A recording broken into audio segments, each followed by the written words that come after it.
जय हिंद। सर्वप्रथमे आपण मानकु समस्त रजर हार्दिक अभिनंदन। एवं आज आम जो टॉपिक उपरे डिस्कशन करने जाऊँ निश्चित रूपे आपण मैंने थंबनेल को देखि जानी सारी एवं ए न्यूज विषय आपण मैंने अल्प बहुत हुए तो न्यूज पेपर कि टीवी चैनल मध्य शुणी पार्थिवे। ठीक अच्छे तो यह एक बहुत ही बड़ खुशी खबर कहवाक गले युव समाज पाई जो मैंने कि चाकरी पाई चाहेकि बसुँच एवं चाकरी पाई निजको प्रिपेरेसन करुँच तो तांको पाई यह गोटे बहुत ही बड़ खुशी खबर सहित बहुत ही बड़ अपडेट मध्य कहले चले। तो ए विषय आपण मानकु डिटेल्स की बुझेदेवी। तो मुझे जो स्क्रीनशॉट नहीं जो पीडीएफ टी कर हूँ समाज आपण मैंने चाहिए समाज पेपर मुझे देखिपारे कि समाज कौन सबू पेपर रे मो मतरे एगुड़ा सब आज हेडलाइन हो जाइथिबो।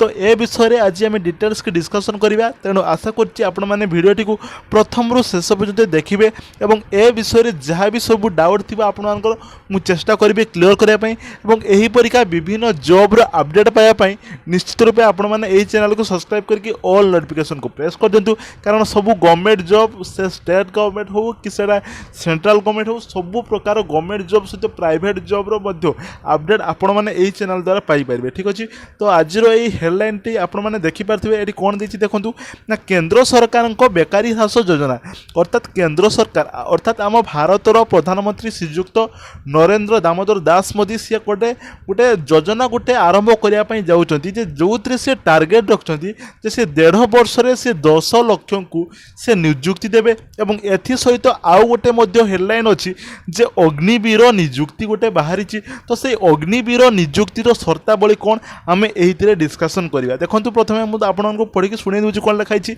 ना देश में वृद्धि पाउथिबा बेकारी समस्यार मुकाबिला और मानव सम्बलर सुविनियोग पाई प्रधानमंत्री नरेंद्र मोदी मंगलवार बड़ योजना घोषणा कर मंगलवार। ठीक अच्छे आसंता 1.5 वर्ष मध्य 10 लाख नियुक्ति दिज्व बोली प्रधानमंत्री कहते।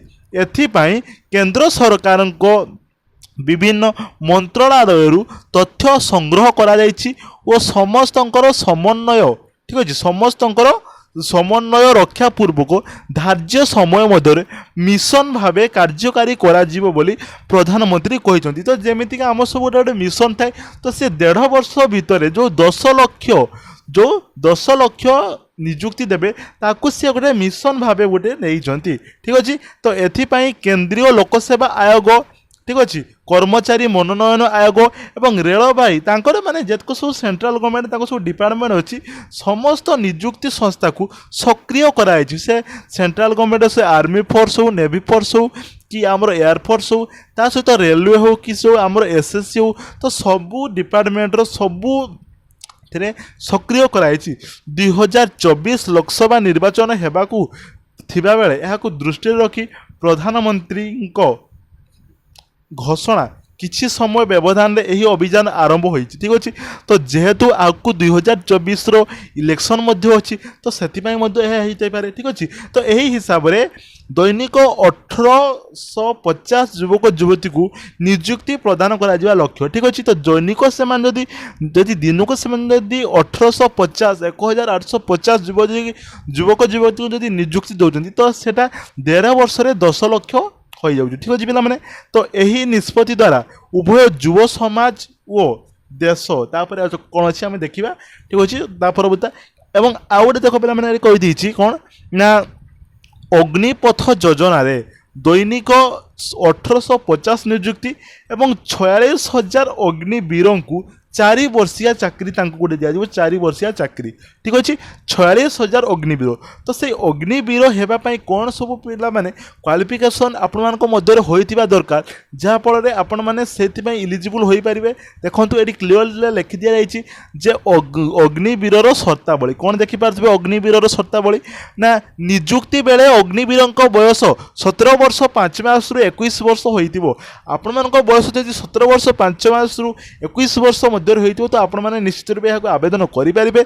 स्थल वायु नौसेना बाहिनी रे 4 वर्षिया नियुक्ति से पाइबे। से आइदर से स्थल भाग में नियुक्ति पाइपारती और वायु विभाग कि नौ बाहिनी रे नियुक्ति पाइपारती पर नियमित कैडर पर आवेदन करें। तो ये 4 वर्ष पर से नियमित कैडर पर आवेदन करेंगे। से आपण क्वालिफिकेशन कि आपण जो स्किल देखी से आपको डिसाइड करेंगे। ठीक अच्छे योग्यता एवं दक्षता आवश्यक अनुसार स्वल्प मूल्यांकन 25 को 25% कैडर नियुक्ति दिजाव। ठीक अच्छे तो जो माने जो 46,000 को सी मैंने नहीं थे से 46,000 25%। ठीक अच्छे से क्वालिफिकेशन को देखी परमानेंट पाई नियुक्ति दिज्व। 15 वर्ष पर्यंत अण अधिकारी पाइबार नियुक्ति पाइबे। ठीक अच्छे 15 वर्ष पर्यंत युवक और युवती उभय नियुक्ति मिल। तो यहाँ बहुत मेल एवं फीमेल माने आवेदन करें। आम जदि क्वालिफिकेशन कथा देखा तो 10वीं 12वीं एवं शारीरिक योग्यता आधार में मनोनयन करा। ठीक अच्छे तो ये कौन लेखा नगले आम बुझीपारे जे ये मे भी किसी एग्जाम हो न पारे जेहेतु कौन लिखाई 10वीं से 10वीं रिजल्ट देखिए +2 रिजल्ट देखिए देखी सारापर तो जदि आप फिजिकाली फिट थे तो आपको से मनोनयन करेंगे। प्रतिरक्षा और अर्थ मंत्रालय सेवानिधि दरमा व्यवस्था अच्छी आपंपाई जदि आप अग्निवीर जाऊँच नियुक्ति पर प्रति वर्ष अग्निवीर को मासिक 30,000 दरमा प्रति वर्ष दरमार 30% अर्थात 9,000 वृद्धि। तो प्रथम आपण मैंने पाइबे 30,000 तापर वर्ष 9,000 प्लस पाइबे अर्थात 39,000 तापर वर्ष पुणी 9,000 अधिका पाइबे। तो एमती प्रति वर्ष आप 4 वर्ष लेखा बढ़ एवं ईपीएफ और पीएफ ये व्यवस्था अच्छी।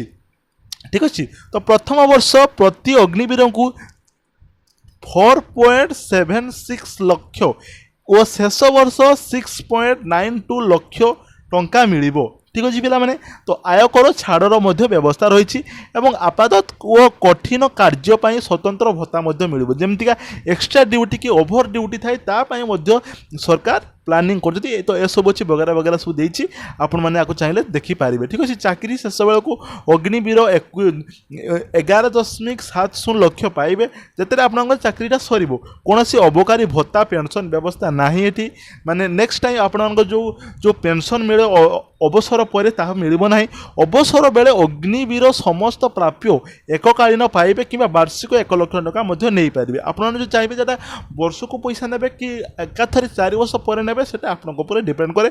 तो ये हूँ अग्निवीर कौन देना ना ये अग्निवीर तार देती तार शर्तावली देती। ठीक अच्छे तापर आम जो पृष्ठा छाड़ी आम देखीदे 1.5 वर्ष पर जो कौन देख तो यही जो 1.5 वर्ष जो 10 लाख नियुक्ति से मैंने दौरान तो यह द्वारा अनेक लाभवान हेबे बोली प्रधानमंत्री कहते। तो यहीपरि अग्निपथ योजना रे भारतर 3 सेना बाहिनी प्रतिवर्ष 46,000 युवक युवती को नियुक्ति मिल। तो यह माध्यम सेना को कौन हम ना हाँ सेना को यौवन उद्यमता सह सशक्त करा लक्ष्य। तो यह द्वारा सेना बहुत ही कौन हम ना बहुत ही सारा ग्रोथ करें आम हाथ में मेन पावर बहुत ही भल रेना आम युद्ध करने। मंगलवार अनुष्ठित अर्थनैतिक व्यापार संक्रांत कैबिनेट कमिटी और केंद्र कैबिनेट बैठक में अग्निपथ योजना को अनुमोदन मिल सारी प्रतिरक्षा मंत्री राजनाथ सिंह और 3 विभागर मुख्य एक सम्मिलित सांबादिक सम्मेलन में एक संक्रांत विस्तृत सूचना दी। आपण मैंने प्रथम देखिपारे ये जो सांबादिक सम्मेलन में आपण देखिपारे ये क्लीयरली फोटोना मेंशन कराई ये होती आमर किए ना ये होती राजनाथ सिंह एवं तांको पाखरे होती 3 जन 3 सेनार मुख्य अधिकारी। ठीक अच्छे 3 सेनार मुख्य अधिकारी अच्छा। तो ये विषय आउ कौन हाँ आउ कौन देखु ना योजना अनुजाई 3 बाहिनी रे युवक मान को अग्निवीर नाम 4 वर्ष नियुक्ति मिल। एक टूर ऑफ ड्यूटी आख्या दिज्व। तो ये विषय में डिस्कसन कलु। ठीक अच्छे आउ मो मत किसी बुझार ना। तो यह सब विषय आ परवर्ती समय आपण मैंने केमिति आवेदन करेंगे केमिति कौन आप प्रोसेस रहिबो तो ता विषय आम आगु को डिस्कसन करवा। आसंता 90 दिन मध्य से नियुक्ति प्रक्रिया आरंभ हो। ये क्लीयरली लिखि दिखाई आसंता 90 दिन अर्थात आउ 3 मास भितर आपण नियुक्ति प्रक्रिया आरंभ हो। 2023 जुलाई 1 सुधा ଅଗ୍ନି ପଦବୀର ପ୍ରସ୍ତୁତ କରାଯିବ ବୋଲି ରାଜନାଥ ସିଂ କହିଛନ୍ତି। ତ ଏହା ବେଶୀ ଦୂର ନୁହେଁ, ଆପଣମାନେ ଯଦି ଫିଜିକାଲ ଯଦି ଅନଫିଟ୍ ଅଛନ୍ତି ତ ଏହା ପାଇଁ ପ୍ରିପାରେସନ୍ ଚଳାଇ ଦିଅନ୍ତୁ। ଜୁନ୍ 2ରେ ପ୍ରଧାନମନ୍ତ୍ରୀ ଏପରି ଏକତା ମନୋଭାବ ସମିତ ନିଯୁକ୍ତି ପ୍ରଦାନରେ ଆଜି ହୋଇଥିବା ମିଶନ ଅଗ୍ନିପଥ ଯୋଜନାର ଶୁଭାରମ୍ଭ ଅତ୍ୟନ୍ତ ସ୍ୱାଗତଯୋଗ୍ୟ ପଦକ୍ଷେପ। ଏହିଭଳି ଐତିହାସିକ ନିଷ୍ପତ୍ତି ପାଇଁ ପ୍ରଧାନମନ୍ତ୍ରୀ ଶ୍ରୀ ମୋଦି ଏବଂ ପ୍ରତିରକ୍ଷା ମନ୍ତ୍ରୀ ରାଜନାଥ ସିଂଙ୍କୁ ଶ୍ରୀ ମହାନ୍ତି ଧନ୍ୟବାଦ ଜ୍ଞାପନ କରୁଛନ୍ତି। ତ ପିଲାମାନେ ବହୁତ ସାରା ଯୋଜନା ସରକାରଙ୍କ ତରଫରୁ ବାହାରୁଛୁ, ତାହା କେତେ ଦୂର କାର୍ଯ୍ୟକାରୀ ହେବ ସେଟା ଆମେ ଆସନ୍ତା ପର୍ଯ୍ୟାୟରେ ଆମେ ନିଶ୍ଚିତ ରୂପେ ଜାଣିସାରିବା। ଏବଂ ଏ ଯେଉଁ ଅଗ୍ନିବୀର ନିଯୁକ୍ତି ନେଇକି ଆଉ କିଛି ସର୍ତ୍ତାବଳୀ ଆପଣମାନଙ୍କ ପାଖରେ ଦେଇଦେଇଛି ଦେଖନ୍ତୁ ନା, ଯେ କାର୍ଯ୍ୟକ୍ଷେତ୍ରରେ ମୃତ୍ୟୁ କିମ୍ବା ଆଜୀବନ ପଙ୍ଗୁ ପାଇଁ ପ୍ରତ୍ୟେକ ପରିବାରକୁ ଆପଣମାନଙ୍କୁ 1 କୋଟି ଟଙ୍କା ଲେଖାଏଁ ଆପଣଙ୍କ ବୀମା ରହିଛି ଏବଂ ଏହି ବୀମା ପାଇଁ ଆପଣଙ୍କୁ କୌଣସି ପ୍ରିମିୟମ୍ ଭରିବା ପାଇଁ ପଡ଼ିବ ନାହିଁ। ଠିକ୍ ଅଛି। କର୍ତ୍ତବ୍ୟ ସମୟରେ ମୃତ୍ୟୁ ଘଟିଲେ 48 ଲକ୍ଷ ଟଙ୍କା ସହାୟତା ଏକ୍ସ ଗ୍ରାସେରିଆ ଆକାରରେ 44 ଲକ୍ଷ ଟଙ୍କା ମିଳିବ ଏକ୍ସ ଗ୍ରାସେରିଆ ଆକାରରେ। ଶାରୀରିକ ଅକ୍ଷମତା ପ୍ରତି ଦେଇଦେଇଛି ଦେଖନ୍ତୁ। ଠିକ୍ ଅଛି, ଏସବୁ ଦେଇଦେଇଛି, ଆପଣ ଟିକେ ଦେଖିଦେଉଥିବେ। ତ ଯାହା ବି ହେଉ ଆମେ ଓଭରାଲ୍ କହିବାକୁ ଗଲେ ବହୁତ ହି ଭଲ ପଦକ୍ଷେପ ନେଇଛନ୍ତି ଆମର ସେଣ୍ଟ୍ରାଲ ଗଭର୍ଣ୍ଣମେଣ୍ଟଙ୍କ ତରଫରୁ। ତ ଦେଖାଯାଉ କାର୍ଯ୍ୟକ୍ଷେତ୍ରରେ ତାହା କେତେ ଦୂର ସେଇଟା କାର୍ଯ୍ୟକାରୀ କରିପାରୁଛୁ। ତ ଏ ବିଷୟରେ ଆଗକୁ ଯେତେବେଳେ ନିହାତି ଅପଡ଼େଟ୍ ଆସିବ ତ ସେଇ ଅପଡ଼େଟ୍କୁ ଆପଣମାନଙ୍କୁ ମୁଁ ଏଇ ଚ୍ୟାନେଲ୍ ମାଧ୍ୟମରେ ଜଣାଇଦେବି। ଯେଉଁମାନେ ବି ଏ ପର୍ଯ୍ୟନ୍ତ ଚ୍ୟାନେଲ୍କୁ ସବସ୍କ୍ରାଇବ୍ କରିନାହାନ୍ତି ନିଶ୍ଚିତ ରୂପେ ସବସ୍କ୍ରାଇବ୍ କରିକି ଅଲ୍ ନୋଟିଫିକେସନ୍କୁ ପ୍ରେସ୍ କରିଦେବେ। ଠିକ୍ ଅଛି।